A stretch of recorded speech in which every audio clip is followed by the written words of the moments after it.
Alright guys, welcome back. So today we're going to do a quick update since we're getting a new update tomorrow. So I want to quickly get this video out even though I know it's kind of late. But still we'll do an update guide for all of the dungeons, that being the Gold Hero XP dungeon and also the new Lab Summer dungeon that has now repeated the last 3 bosses we've gotten. So all the way up until stage 251, you are going to, or 250, you are going to verse the Red Demon, and in 250 onwards, you're going to verse Grey Demon all the way up until 300, and in 301 onwards towards 400, you're going to verse the Silver Demon, which is basically repeating the exact thing you had. So now we can do a little bit of an updated guide, because I do realize when I made my last video, we were still using unique characters, and we didn't have the best OP characters, and obviously a lot of stuff have come out, so we know a lot more now, right? So we'll quickly go over, I guess, the Gold Hero dungeon first, because this one should be straightforward. The only thing you really need to know about the Gold Hero XP dungeon is they do increase their evasion by 3% every 3 seconds. So the idea is you definitely want to buffer move, because I guess over time they're going to have such high evasion, you're more likely to miss. So having high dupes or high evasion is obviously very, very good. But generally speaking, you should be able to clear through a lot of this content very, very easy. And then also as well, they are immune towards these damage over time immunities. Important to know, they are not immune towards Monspeed's Hellblaze, so he is also going to be very good here. The difference between this Gold Hero XP dungeon from the previous 200 is every single time you defeat it now, you're going to have a different attribute. Before, it was just blue, so the green characters were the best ones to go for, but now your team is going to look a little bit different. Not that much different, to be fair, but this is what I've been going for, and I think it might be one of the best teams here. So the idea, and always for this game mode, is to go full AoE. AoE is king. You want to clear through a lot of the minions as fast as possible. So bring characters that specialize in full AoE is obviously the best ones. So Escanor obviously going to be the best character because he's got a bunch of AoE damage, but also type advantage against every attribute on his ultimate. So when the bosses are going to constantly keep on changing, it doesn't matter. Escanor is just going to annihilate through all of it, which is perfect for him. We have got the new Merlin. Merlin is actually good for this because you're giving crit chance towards Escanor, so he can then deal more damage. But if you also want to use the ultimate, it isn't too bad because it does hit.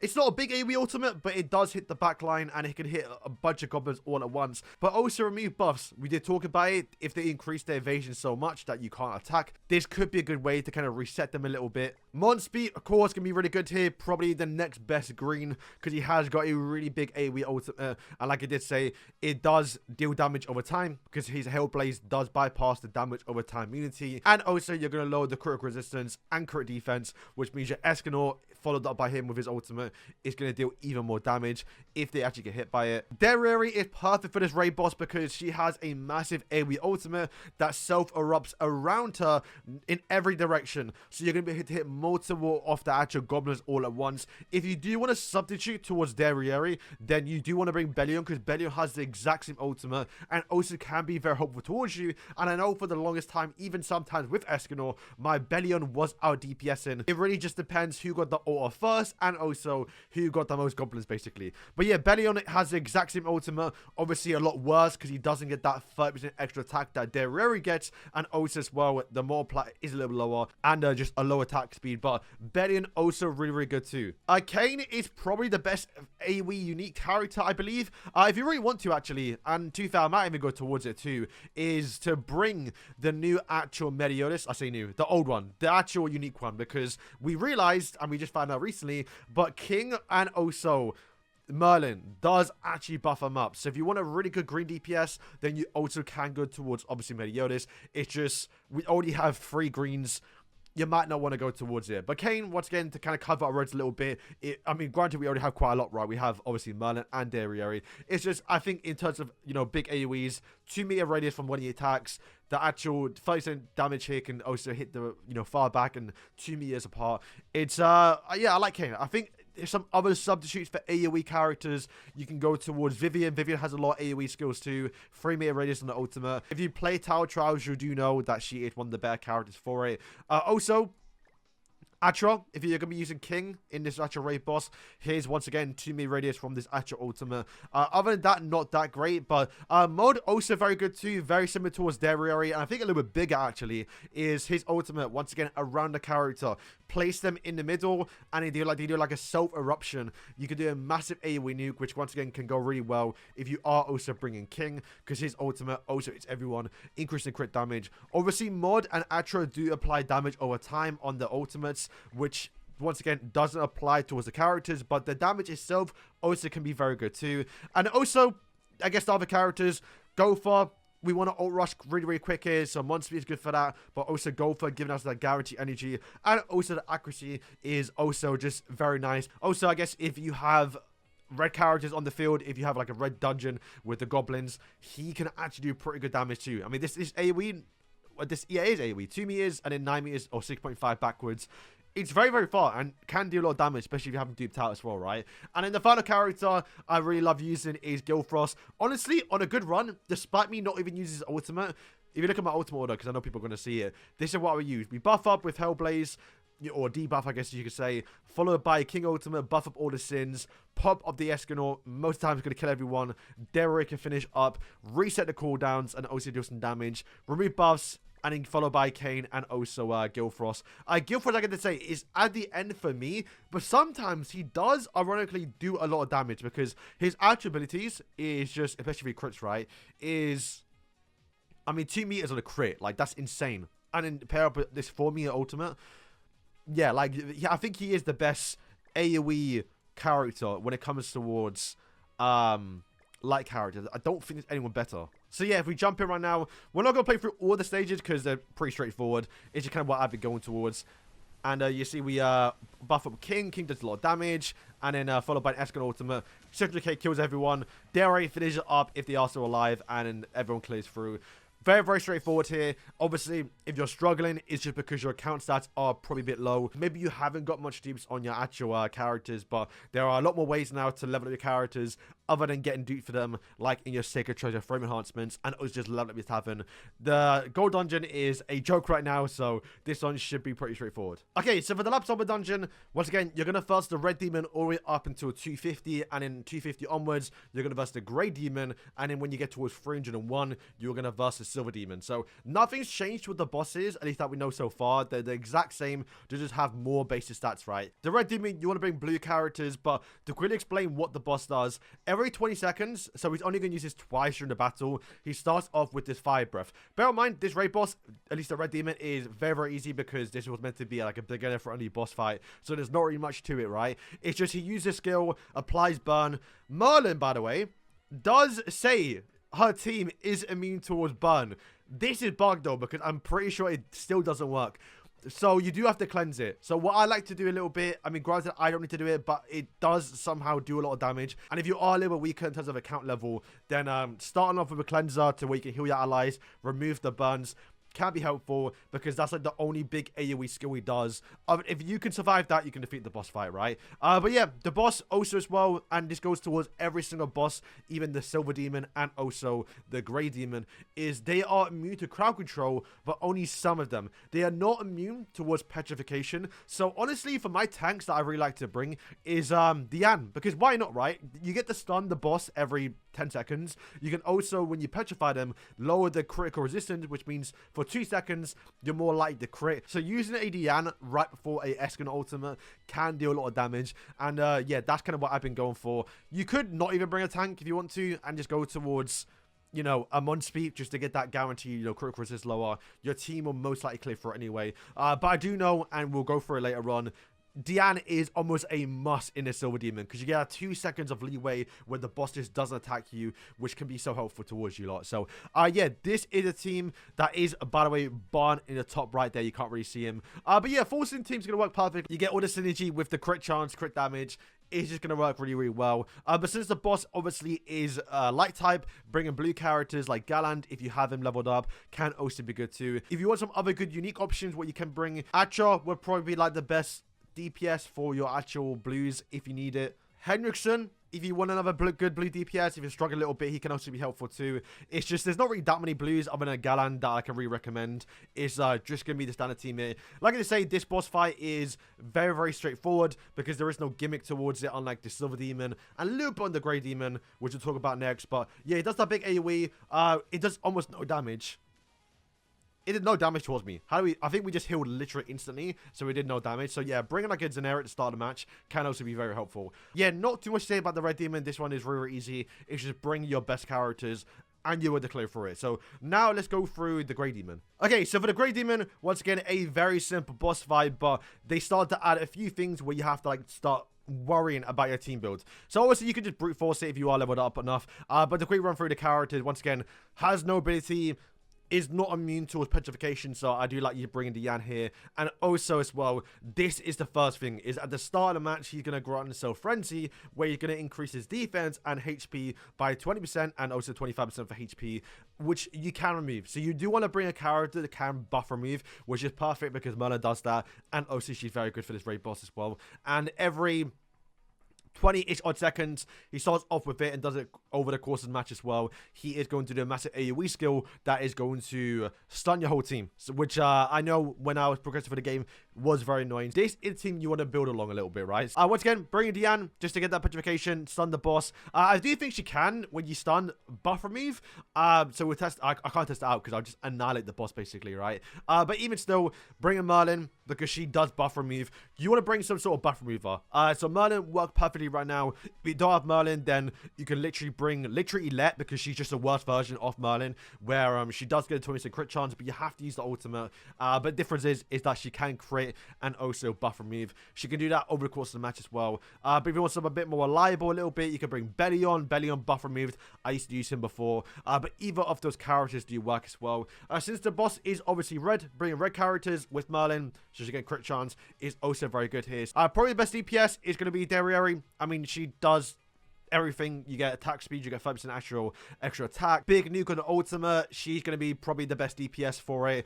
You probably don't need to bring Escanor. I put Melee in because why not? I mean, if you have him, you might as well use him. You don't have type advantage. You're getting a crit chance on Merlin. His cooldowns are going to get reduced as well. If I had him duped out, I probably would lean more towards him as well. And of course, your classic characters. Bring your buffer like King. Bring the buffer like Gopher. Escanor works, might as well bring him too, and also as well we are bringing Hellbrim because once again on his ultimate he can nullify stuns. To where he does give your whole team stun immunity for 20 seconds, which is good. Once again, the stuns can be annoying. I know when I was progressing through my account, there was so many times, even if you're not on stage 200 and you're still like a new player, the amount of times I got stunned and my run ended because of it. This changes everything, I think. That being said, though, if you are a new player and you don't have all access towards like Derriere, even Merlin a little bit, you do have like access towards a lot of characters. Kayn is insane for this raid boss here, my MVP as well. Ren was insane. You can even bring Vivian. She's a really good damage dealer. And if you want to bring like a Let as well, you can. Like you have a lot more options than just bringing these teams. But once again, if you have these characters, you might as well bring them. For the ultimate order, always start off with that Jehovah ultimate, just so you have that constant, you know, uptime of stun immunity, because he only uses it twice in a match, and if you get stunned, what's the point of bringing him, right? So I like to have him a little bit earlier. Then we obviously buff up with King. Then we follow by the actual Merlin ultimate, which will then buff remove that frenzy buff he does have, so he loses the defense, loses the HP, much easier to kill him. Then we obviously petrify to where we lower his critical resistance, and then boom, we ult with Derriere. Should be a guaranteed crit because we already getting crit chance. Should be a lot here. And then Escanor, Gopher. Once again, I'll probably do this if I had, obviously, Melee more duped out a little bit. And have Escanor towards the back, because why not? Escanor's going to do damage anyway. I would start and show you lot. I will do it for the video, why not? I mean, I'm going to absolutely annihilate it, because this is stage 200. And I'm already on stage 142. We're going to one-shot it. I mean, yeah, we didn't even get to buff move, but yeah, you get the point of this boss fight. This is what you want to bring. Final demon, which I think is one of the best design demons in the game. Very fun, has so much strategy towards the character, and honestly I enjoyed each day when I was actually progressing through this raid boss, so I'm looking forward to getting back up there so we can fight the raid boss again. So this one very similar as well, where it does do the same things, but there's more towards the actual boss fight, to where he does start the fight back a little bit. And if you played against Silver Demon early on, you know it gets a bit crazy, right? So just to remind you lot what he does, he is once again not immune towards petrification. petrification. So this is actually more important in this raid boss because that 2 seconds of just free damage can generally help you and make you clear through the game or this raid boss a lot more faster. And also as well is this right here. When you miss 3 times, he is going to do a self 4-meter around him, big knockback that is not only going to knock the characters back but also bind them for 2.5 seconds, which is not only going to do a lot of damage but also keep them in place to where they can't move, which can be very, very annoying. So normally what you want to do is bring characters that are really have long range, and that's what I used to do in the past, but we found a new gimmick towards the raid boss which makes it much easier. So this is the team you want to bring. We'll run through 2 different teams in a second, but let me just break down this little skeleton. So the skeleton is very important because he is going to give you bind immunity. So characters that do get hit by that AoE skill, like Barn, like Derriere, like even Diane, and maybe even some of the ranged characters, if they get close enough, right, is, you know, them getting knocked back and then not getting stuck there for 2.5 seconds means they can run back in and deal damage. Generally, this made me clear through this raid boss so much easier because I can rely more on Barn, who is obviously going to be the best DPS for this actual raid boss.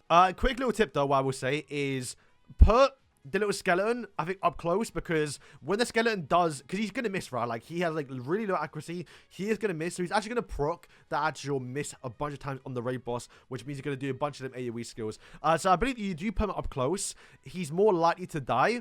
And then if he does die, you still have that buff, right? It doesn't matter, I think, if he dies. He just has that for your whole team. So that's perfect. He can die, not actually activate that, you know, stupid AoE skill. And he can be perfect. He's still doing his job. He's died. He's done his job, right? This is my team setup. So we are buff up with King. Then we obviously petrify with Diane. It's important not to put Diane first. The main reason why is because the boss does actually stun your tank. And I've had a few runs where Diane will use the ultimate but get stunned, and like, it'll kind of cancel a little bit, and that can be very, very annoying. So I do like to put a second, so she does actually obviously, you know, get the stun off afterwards, uses the actual petrification, and obviously follow a Barn, which means you're more likely to crit, is also very good too.